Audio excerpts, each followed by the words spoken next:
কাহিনী শোনায়, বাস্তব একটা কাহিনী শোনায়। উপন্যাসী হয় কত নির্মম নির্দয়, মানব পাচারকে যাতনাময়, কত নির্মম নির্দয়, মানব পাচারকে যাতনাময়।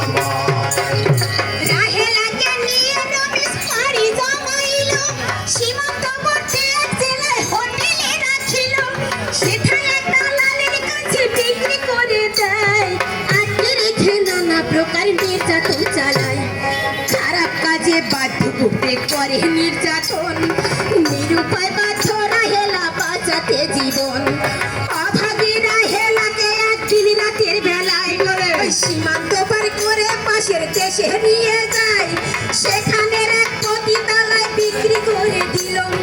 রাহেলার নিরাশ জীবনে অন্ধকার নামিল, তারপরেও নিজেকে মুক্ত করে বার লাগিয়া পথ খুঁজতে থাকে বড় আশায় বুক বাঁধিয়া। মানবেতর জীবন যাপন করি তো সেথায়, একদিন পালিয়ে গেল রুগ্ন অবস্থায়।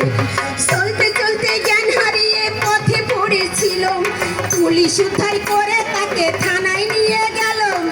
ওই দেশের এক শেল্টার হোমে রেখে দেওয়া হয়, পরে দেশে ফেরে সরকারের সহায়তায়। বাড়ি আসার পরে পরিবার ও প্রতিবেশী এসবের জন্য করে রাহেলাকে দোষী।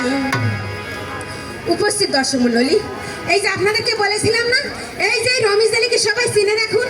আপনারা গানে গানে শুনলেন, দেখলেন রমিজ আলী যে রাহেলার কেমন আপন ভাইয়ের মতো। চাকরির প্রলোভন দেখিয়ে বাড়ি থেকে বের করে নিয়ে সোজা পাশের দেশের পতিতলায় বিক্রি করে দেয়, সেখানে মানবেতর জীবনযাপন করতে থাকে। কোনো রকম ভাবে